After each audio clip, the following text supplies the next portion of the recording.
Kenapa saya perlu sampaikan masalah ini?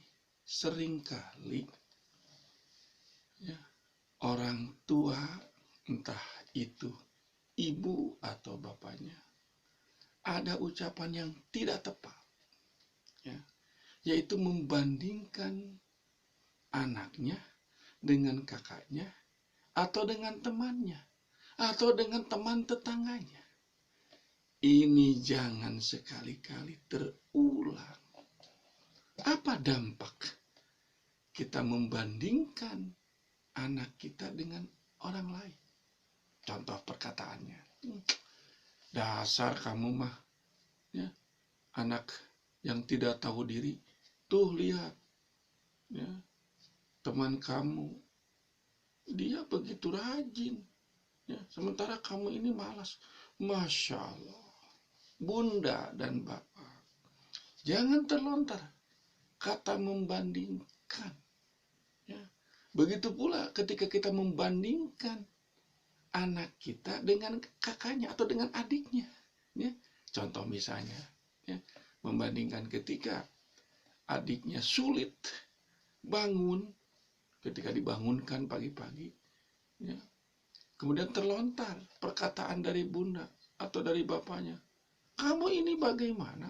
Tuh lihat kakak kamu, pagi-pagi sudah bangun, pagi-pagi sudah membereskan kasur, pagi-pagi sudah bantu ibu. Masa kamu masih tidur? Ini jangan terucap. Ya. Membandingkan kepada sesuatu yang jelek bagi anak itu menyakitkan. Ya. Maka langkah yang harus kita lakukan, catat oleh Bunda dan Bapak, jangan sekali-kali membandingkan anak kita.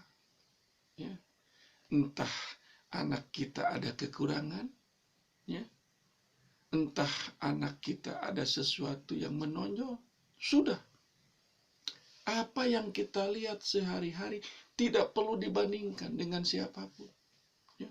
Apalagi bertujuan untuk menyudutkan anak, apalagi bertujuan untuk memojokkan anak atau mempermalukan anak. Ini tindakan yang tidak tepat. Ya. Apapun anak kita tidak perlu kita pojokkan, tidak perlu kita rendahkan, tidak perlu kita sudutkan. Tapi yang harus kita lakukan adalah memberikan motivasi. Ungkapan-ungkapan yang indah, ungkapan-ungkapan yang positif, kalau terus-menerus dilakukan kepada anak usia dini, mereka akan termotivasi. Ya. Ketika anak sulit dibangunkan, tidak perlu marah-marah. Usap kepalanya.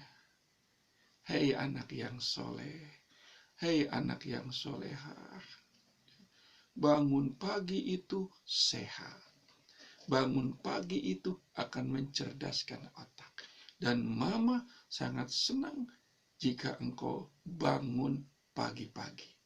Langsung ambil air wudhu, kemudian sholat, mama lebih bangga lagi. Nah, itu ucapan yang positif. Ya. Itu ucapan yang memberikan stimulan yang baik bagi anak. Ya. Jadi tidak perlu kita membandingkan si A mah begini, si B mah begini. Tidak perlu, tidak ada manfaatnya, Bunda. Ya. Lebih baik kita dorong dan beri motivasi agar anak itu secara bertahap bisa mengikuti apa yang kita inginkan. Ya. Bukan seperti kita makan yang pedas. Hari ini kita makan langsung kan terasa pedasnya. Beda. Mendidik anak, mengajari anak itu perlu proses. Bahkan yang terpenting sekali, banyak introspeksi diri kepada kita. Ya, karena saya berulang kali sering mengatakan, ketika kita dianugerahkan oleh Allah anak usia dini, maka kita sedang memelihara anak penghuni surga. Belum ada sentuhan dosa bagi mereka. Apapun yang mereka lakukan, tidak ada salah, tidak ada dosa, karena mereka masih suci dan bersih. Maka kedua orang tuanya lah yang akan